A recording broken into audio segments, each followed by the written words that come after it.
These are Nebraska corn farmers. They work in acres, not hours, harvesting the energy and climate solutions the world needs. We are proud to stand with you.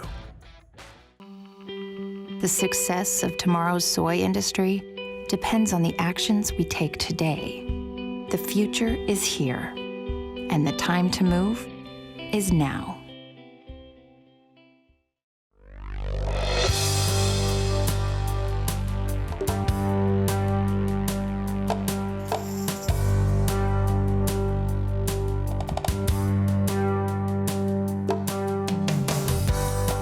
Market Journal, television for agricultural business decisions, is a presentation of the University of Nebraska Lincoln's Institute of Agriculture and Natural Resources. Promotional support is provided by the Nebraska Farmer Magazine. Partial funding is provided by the Nebraska Soybean Board and the Nebraska Corn Board.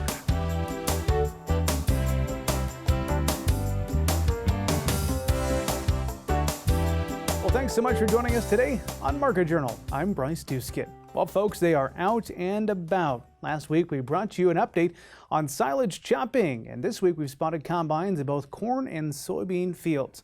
We do wish all those embarking on this year's harvest a safe and successful season.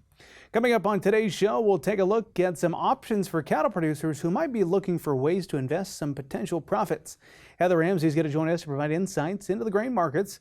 Plus, we'll give you a behind-the-scenes look at the new UNL Chancellor embarking on a journey across the Cornhusker State. That is all coming up on the broadcast, but first, as producers do get ready to head out and into those fields for harvest, one of the challenges that faces many of them is a shortage of labor. More specifically, the question is, how do you go about finding and securing reliable workers to fill seasonal or year-round needs? With that in mind, the University of Nebraska Lincoln Center for Agricultural Profitability recently hosted a webinar workshop on seasonal labor and immigration for livestock and crop producers. This webinar is designed to help producers and ag industry professionals understand all the options out there and how they can be used and how to navigate the challenges of different agricultural visa programs. Yeah, so there's really a couple programs that producers who are farmers and ranchers would really be eligible for. The first one is the H-2A program. That's a seasonal worker program. That's where we bring someone in from outside the U.S. and generally here for about 10 months. They're here and then they go back to the country and then they can come back again. We have to pay them a competitive wage, and there's been some recent changes to this program, which is why we're kind of highlighting it, that really put some policy pressure on Washington as far as the wage they receive and the type of work they can do. So that's a program that's been out there for a long time. It tends to be more popular in vegetable and fruit production, but is becoming at least more of a feasible option for row crop producers. And then we have another program called the TN visa, which is mainly for veterinarians and people who are in kind of breeding stock. And this is maybe a program that people haven't been aware of, and kind of highlighting that for people who might be in hog operations or in cattle operations where there's a high veterinary use. And so we kind of have a unique program. We're going to bring 3 different people who have all along the immigration kind of spectrum, and they each offer a different perspective and hope to provide some real insights for producers. This webinar will give producers some insights into the USDA Economic Service, university educators, and most importantly, different producers who've had experience dealing with these situations and federal programs. Yeah, so we're going to start with someone from the Economic Research Service. They're just going to talk about, this isn't a Nebraska issue, this isn't a Missouri issue, this isn't just a Kansas issue, this is a U.S. ag immigrant issue when we're talking about labor. And we'll have a lawyer who actually has a lot of experience working with farm and ranch operations and trying to get labor over here. He's an immigration lawyer based out of Lincoln. And he's going to talk about what's that process look like from his side. What paperwork do you need to have? How do you go about applying for and finding individuals? And then we're going to have a few producers who have expressed interest in sharing their views and their experience with the H-2A program. So pretty unique kind of setup. When we start from broad overview to someone who actually will help you apply for the program to someone who's actually been in a program, and they can kind of tell you the ins and outs and details, what worked, what hasn't worked. And so really just provides a broad overview, and hopefully is a launching pad to other opportunities where we can just at least have a discussion about this and provide information for producers who are interested in the program, who may have heard about it, but maybe haven't tried it, because it's, with a lot of these federal programs, they're pretty complicated. You need someone who's done it before, and if we have producers who are willing to share their experiences, the more the better. Now, if you're dealing with some labor challenges and are considering one of these programs, we've shared a direct link, to this webinar. Along with the story, you can find that over on the Market Journal website. Up next, Dr. Rodney Bennett has been named the new Chancellor of the University of Nebraska Lincoln. He recently got acquainted with the state of Nebraska by logging over 1,000 miles on a bus, touring university facilities from Nebraska City all the way to Scottsbluff. Here's a look at that trip.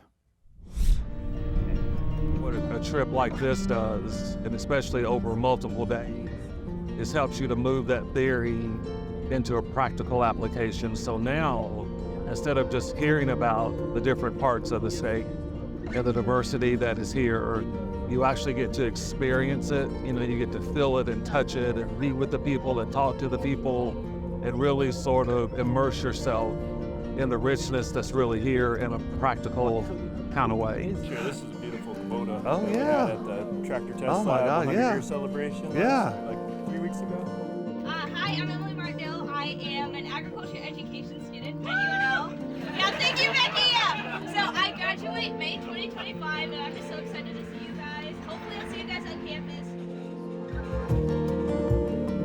Being out like we are today and being across the state and seeing some of the things that we're seeing really reminds me of my own childhood and my own upbringing. Yeah. What a great artistic visual to that. The people, the values, the things that are important, the goals that we have for public higher education, the goals that we have for students, the ways in which we interact with our community, the ways in which we honor the land that we are stewards of, all feels like what I've been doing really from my earliest upbringing and recollection. So when I thought about Nebraska as a candidate, I really was thinking about a place where there was a natural fit, where I would understand what the assignment was, as it were, but also a place where I could learn and I could make a contribution and sort of bring my 30+ years of experience and apply it in ways that maybe had not been applied previously. So I think today in this tour really begins to bring into greater focus what the next 10, 12, 15 years, however long, can look like.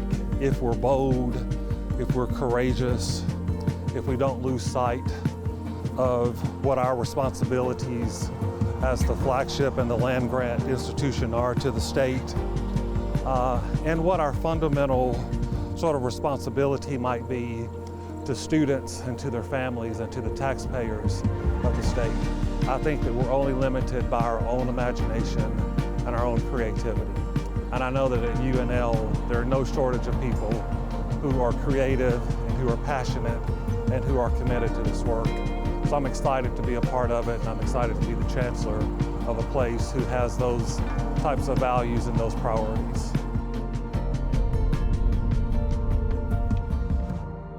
I want to thank y'all for coming today.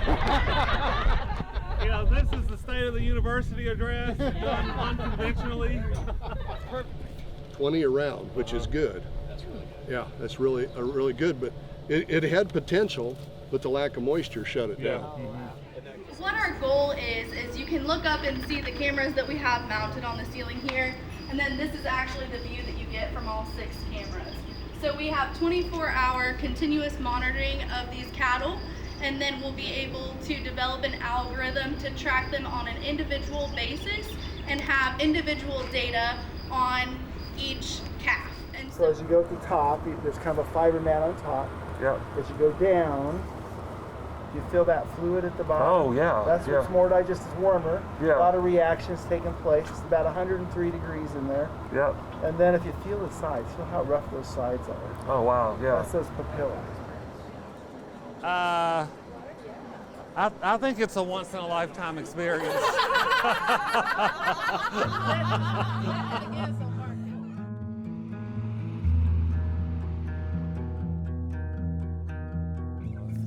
You look out over this vastness, and you think about where we started from back in Lincoln and where we are now. And as Mike Boehm has said several times on the trip, these zones that we have, this ability to really experiment and explore with different ecosystems across our state in both large-scale and small-scale kinds of ways, I think really leads in a very important way to our ability to be the leader in agriculture and natural resources, not just in our country, but really all around the world. And all of that exists right here in the state of Nebraska. There is more difference between Lincoln and Scottsbluff than there is from Lincoln to New York City. So research-wise, it's wide open. The agriculture community out here is just phenomenal. And you know, it's oftentimes most of the challenges we can't solve on our own. You know, we're a part of the ag community where we try to add in where we can, but it's oftentimes working with producers, with ranches, with farms, people that come to us with ideas about, hey, you know, we need to maybe focus more on research on this, and so we come together and try to co-produce science. You know, it's not just scientists doing our thing. It's we all work together to find solutions to challenging problems.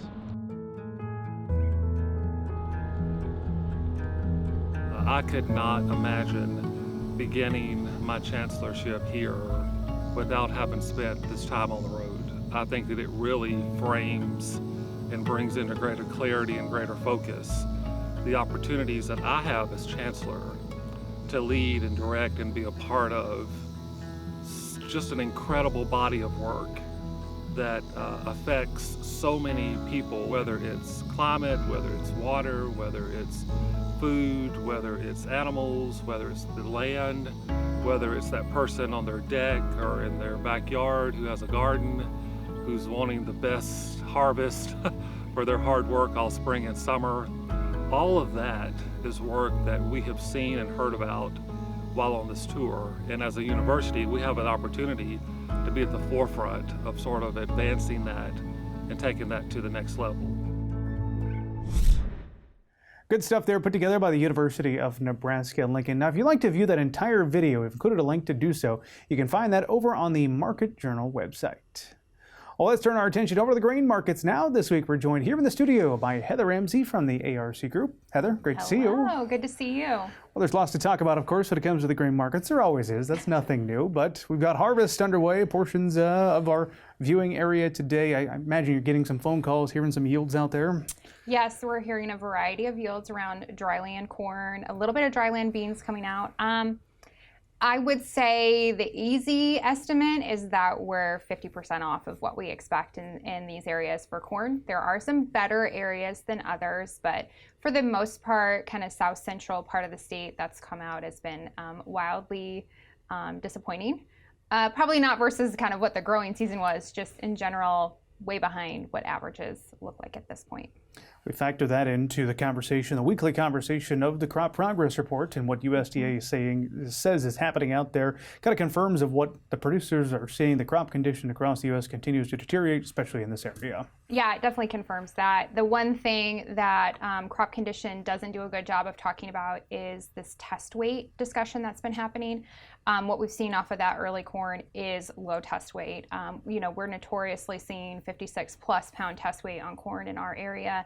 Dryland corn is hitting somewhere between 50 and 53, and that is significantly low for us, and that obviously will affect final crop size once you get through the field. I want to come back to harvest conditions out there and some decisions that producers will be making coming up in a second. But first, I want to go to, I suppose, some of the headlines that we saw this past week.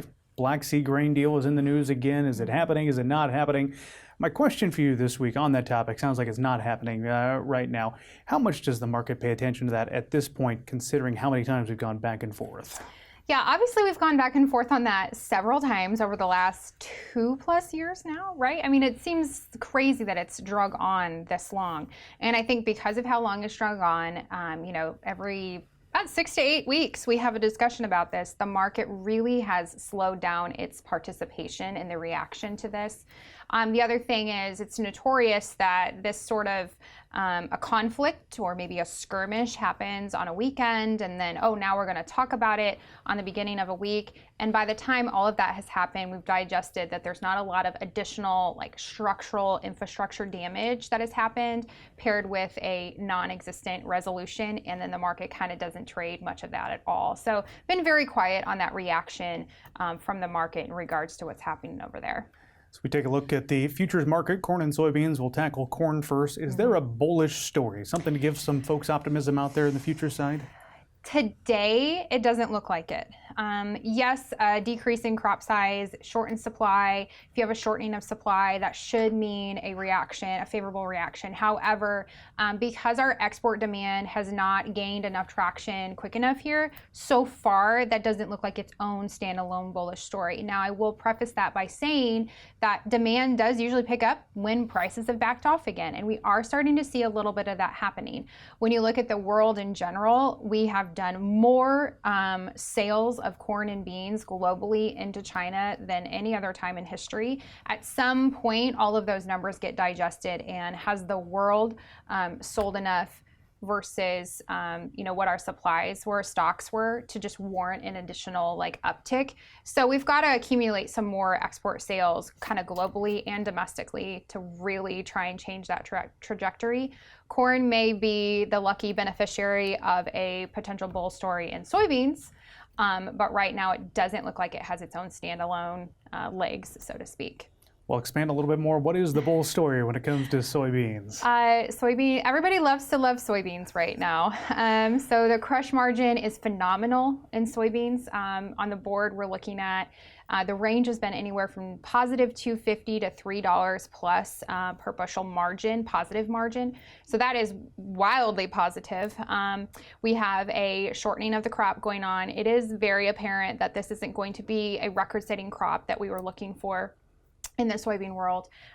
Demand has not slowed down whatsoever. Domestic demand on soybeans is just massive, to the point where we're not really concerned about having an export market on soybeans. Processing, the biofuels, all of that, just through the roof. Crude rallying is helping soy oil and things like that. So the whole outlook looks very positive.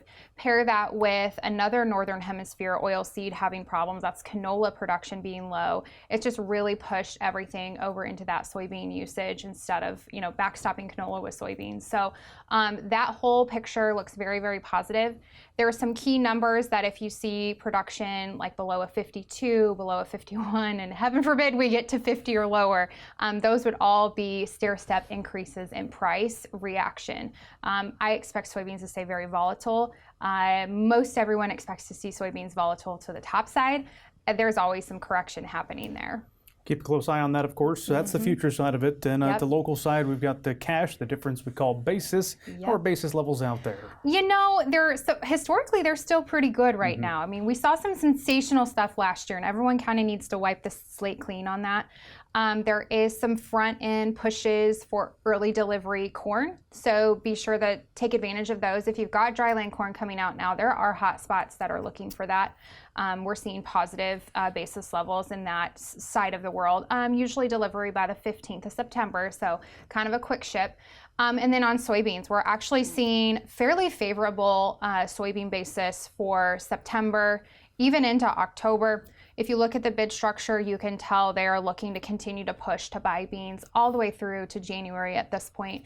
If you have those futures on that we talked about, we've got great carry to incentivize you to take what you need to on a quick ship standpoint, put the rest in the bin, roll carry, and then capture those basis appreciations post-harvest. Looking for that December, January, February timeframe to continue to be our hot spot for both beans and corn post-harvest. We do appreciate Heather joining us here on the broadcast. Do want to note, if you're headed out to Husker Harvest Days, you can catch Heather out there on Tuesday and Wednesday.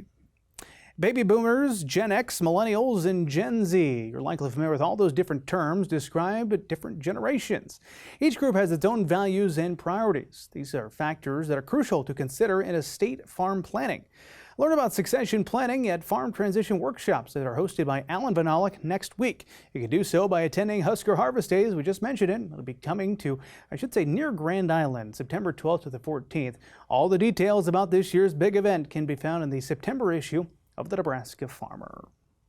Well, it is now time to check in on weather with Nebraska Extension AG Climatologist and Market Journal Chief Meteorologist Eric Hunt. Eric, obviously we're back here in the studio today. Looking forward to the big show next week. How's weather going to be for Husker Harvest Days? Well, thanks, Bryce. I'm happy to report that we have almost ideal weather for Husker Harvest Days this year. Looks like mid-70s and ample sunshine. But first, let's take a look at the U.S. Drought Monitor, which was released on Thursday morning. We had a little bit of degradation report, so we did see some introduction of abnormal dryness in Boyd County and some degradation to extreme drought in parts of Thurston County. Again, about half the state's in drought, half it's not. Roughly 10-11% of the state's in extreme drought or worse. Again, we're starting to see some degradation in parts of the state just because we really have not seen a lot of moisture for about the last 3 weeks for most of the state. Last 7 days, we did see some pretty good precipitation amounts in parts of western Nebraska, so Scottsbluff up towards Chattern did pick up maybe half-inch to inch of precipitation. Some parts of southeastern Nebraska got fairly lucky with some thunder showers on Tuesday morning. Again, most places have been dry, and this has been a theme for about the last 3 or 4 weeks. So if we take a look at the common period from August 14th through September 6th, so out of 131 years, for northeastern Nebraska, this was the driest such period on record, and it's the top 10 driest in north central, central, and southwestern Nebraska. And again, across portions of southern Nebraska, south central, southeastern, and east central Nebraska. Again, the reason we're not in the top 10 driest is because of that mesoscale convective complex that moved through back on August 25th and 26th.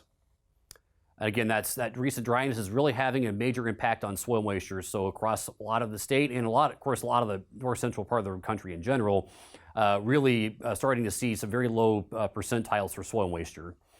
And as more evidence of that, let's take a look at soil moisture from a couple of sites from the Nebraska Mesonet.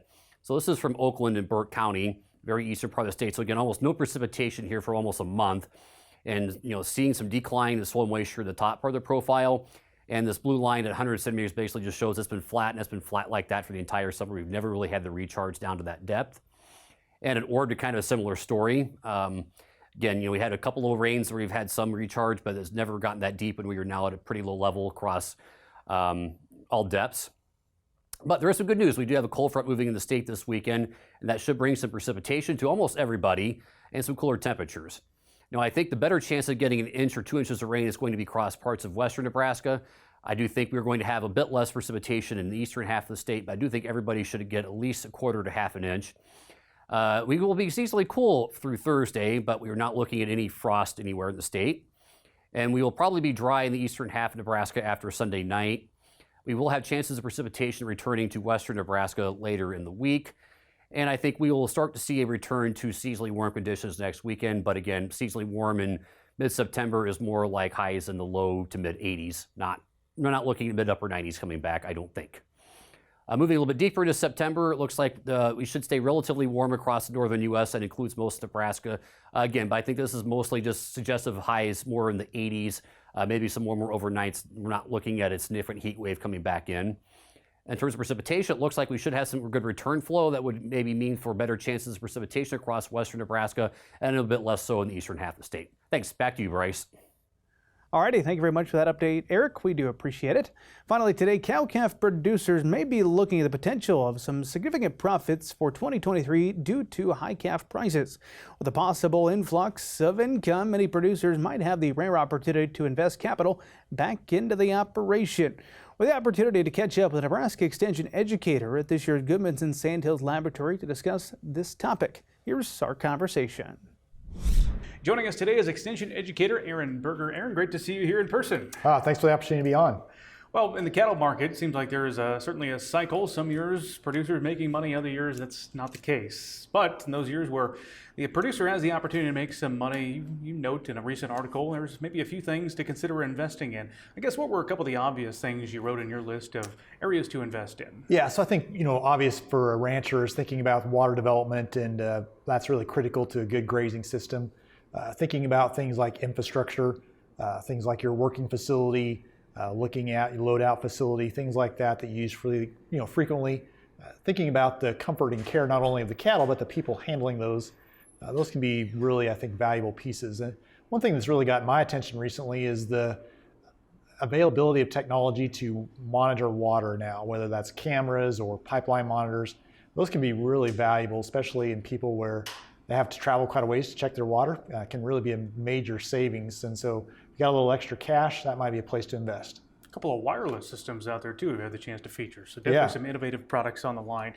What are some of the not so obvious areas you want to remind producers, hey, this is an area you can invest into? Yeah, I think really in my mind, people, and that doesn't necessarily come to mind right away, but if you think about your ranch business, its purpose is to support people, the owners, the people that work there, and the people that get the product. And so think about the opportunity to reward those people who've been part of your operation when you have the opportunity to do that. And then also think about what's the educational opportunities for them to develop their skill set, help them become more effective at their role.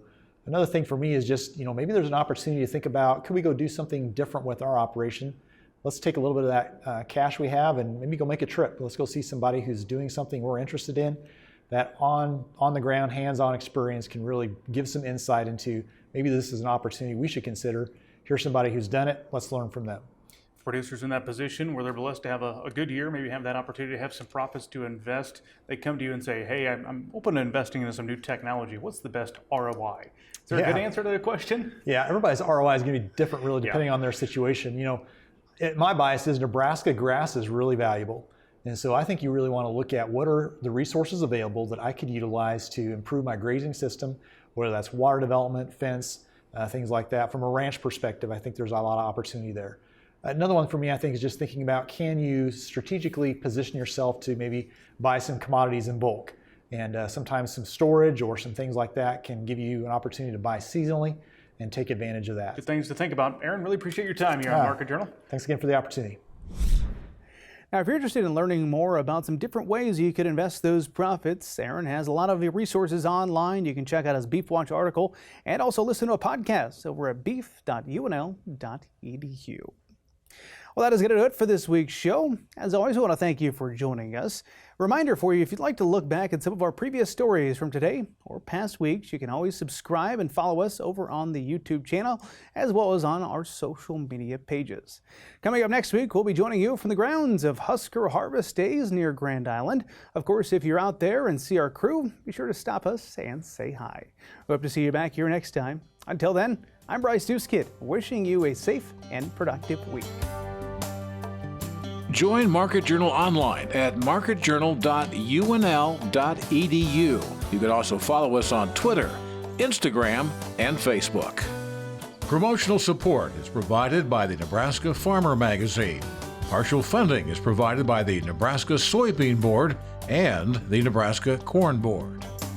Market Journal is produced by the University of Nebraska Lincoln's Institute of Agriculture and Natural Resources.